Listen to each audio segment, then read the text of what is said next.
Hello and welcome to SGN Tech Forum.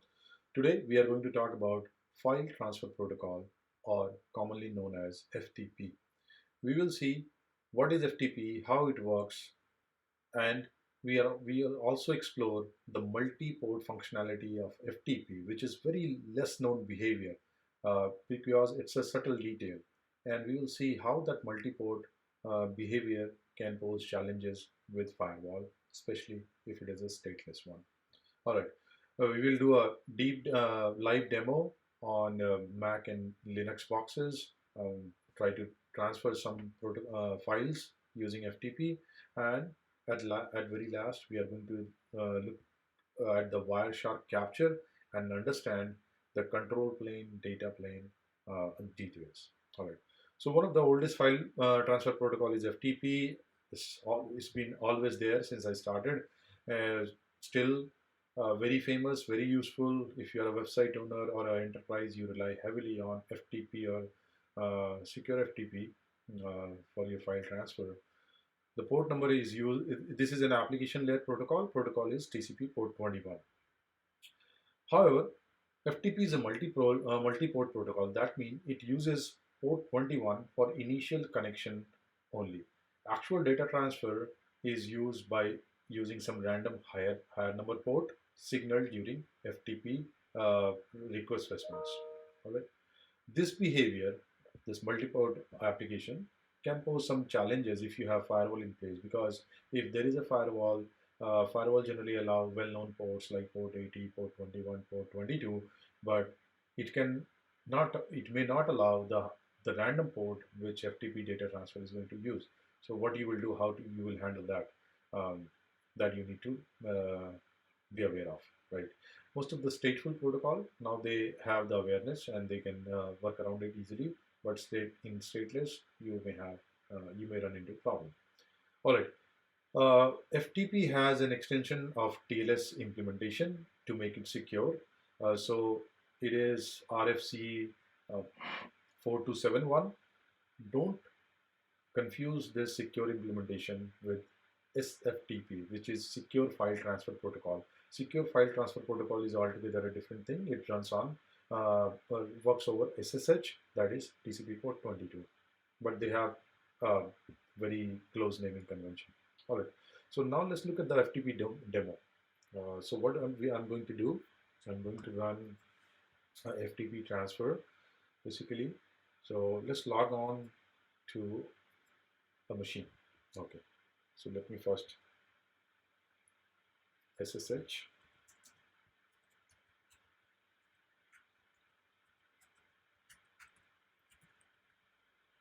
So this is my Linux machine where I have installed FTP. Okay. So if you are interested what release it is, this is at CentOS version 8. All right. Let's go over some command first.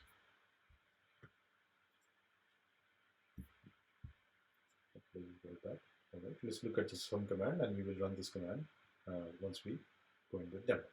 So at one side, I'm using my Mac, Apple MacBook, and other side, which is FTP server, I'm going to use CentOS machine, right? So and make a file transfer between these two. So in Mac, if you're using terminal, you can use any application like CyberDuck or FileZilla for FTP transport.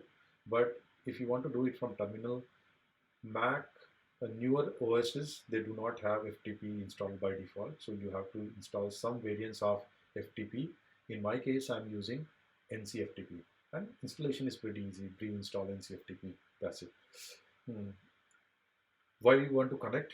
You have to, if you're using NCFTP, this is the syntax you have to use. So use NCFTP -u, mention your username, remote IP address, and it has to be in this way only. If you switch IP address and username, it's not going to work.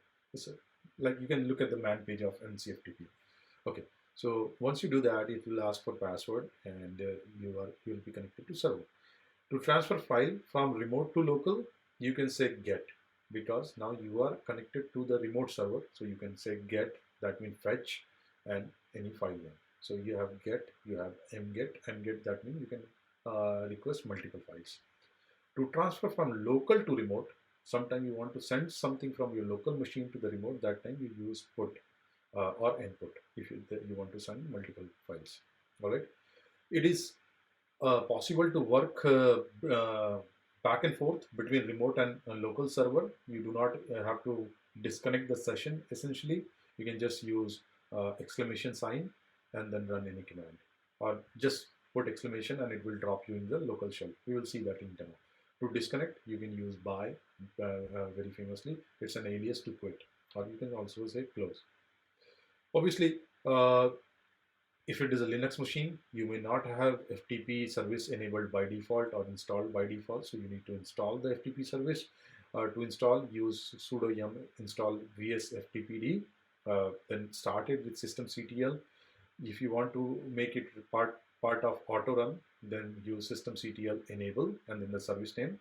Finally, allow the service in firewall. So you know that Linux has a default firewall which has some default rule, and it may be blocking the FTP services. So you need to allow it, make it permanent, and reload the firewall rule. So mind it, you are reloading the firewall rule rules, not the server itself. Okay. So now let's go and run these things into uh, a live demo environment. All right. So let me show you what we have as a configuration file when we installed our system ctl status ef yes, sorry about that, ftp. Okay, so my daemon is running, service is running, and let's go to the configuration file.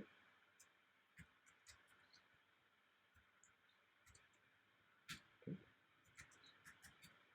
Just like SSH, we have the conf file here, and let's take a quick look in the conf file, because this is obviously you have to do it as a super user. So as you can see, this is where you can change configuration or customize your configuration. By default, what we have, let me scroll up.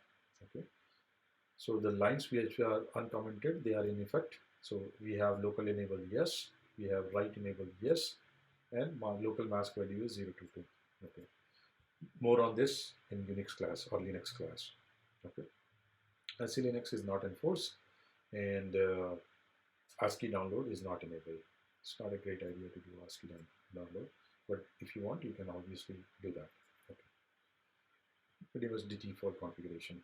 Listen for IPv6 by default, yes. Okay. Now what we want to do, let's go to cd showing the, let's go to the directory, and then we go to desktop, create a file here. So, as you can see, what do we have? We have transfer.txt. I created a dummy file. This is an empty file actually. You can always do touch transfer.txt. And now our goal is to connect to this machine using FTP and get this file to our local shell. Right. So this is my local machine. Now say copy this.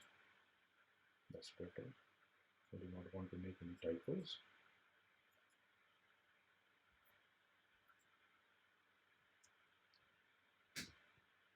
Password. Now I'm connected, as you can see. If I do ls, you can see I have desktop, document, and you want to see where it is. So this is FTP to this location. So this is the FTP shell. Now let me go to some directory, and you can see directory successfully changed, listed transfer.txt. Now I want to do get transfer.txt. That's it. Okay, before we do that, we don't know like where it is going to transfer in my local machine. So it's a good idea to check that first. To check that, what I can do two things. Either I can disconnect and go to my local machine and check the current directory, or I can do simply exclamation mark and it will drop me into my local shell. And here if I do pwd, you can see this is my default location. So if I make any transfer, it is going to come to this directory. All right, now to go back to the remote prompt, what you have to do, you have to simply type exit. Once you type exit, you are again connected back to the remote machine. Now let's go ahead and transfer this.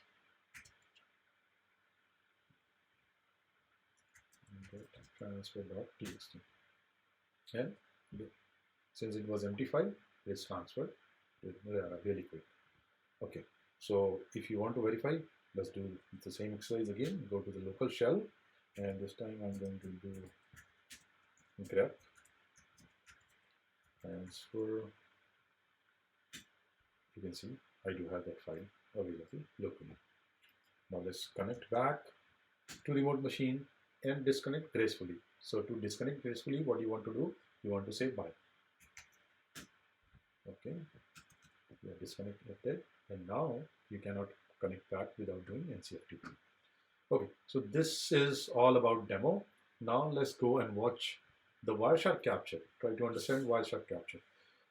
My NIC is very verbose because it has a lot of applications open and all those things. So I am going to show you the transactions selectively. Okay, so this is what I was trying to do. I was trying to make a FTP transfer from some server on the cloud, and as you can see, it start from here 1552. Okay, look at this, 192.168.1.103. This is my local machine, and destination is 192.254, some server outside. Okay, what I'm doing a three-way TCP handshake, SYN, SYNACK, ACK. Okay, and then once I have the three-way handshake completed, you can see the protocol changes to FTP. And here what I'm seeing FTP payload code 222. That is a welcome message from FTP server. Okay, so this is server present that okay, I'm your server, this you're welcome. Now let's authenticate. So what is happening? Request authentication and response authentication. So client has authenticated itself with server. Okay, auth TLS open, secure authentication. Mind it, right now if you look at the port, it is still destination port 21 and source port is 53121.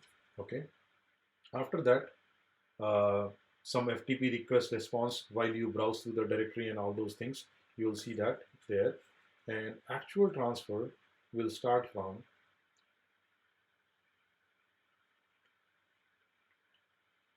22,000.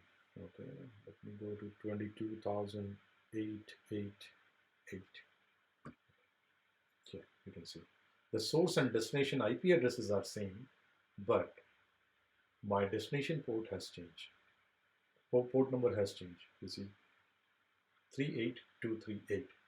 So this has been signaled within FTP request and response, and after that you will see that exchange started happening. So before the application data get exchanged, you will have TLS level negotiation. So client hello, client response, server hello, server response, change of cipher. That means you are setting up an encrypted channel for transfer, and finally starting sending the application data or the actual file you want to transfer. And every time you transfer the chunk using TCP, you are going to get an acknowledgement back. So this is how happens underlying to FTP. Very simple protocol. I'm sure every one of you has been using this because file transfer is very common. But this is the underlying detail which I wanted to share with you. Once you watch this video, you will feel confident about FTP. And if you see that FTP transfer is not working for some reason, it can give you some clue whether the port is blocked or it's not authenticated and all those things. So thank you for watching. I'll see you in the next video where we will talk about what other enhancement Apple is bringing when they do their backup using file transfer protocol. So thank you for watching.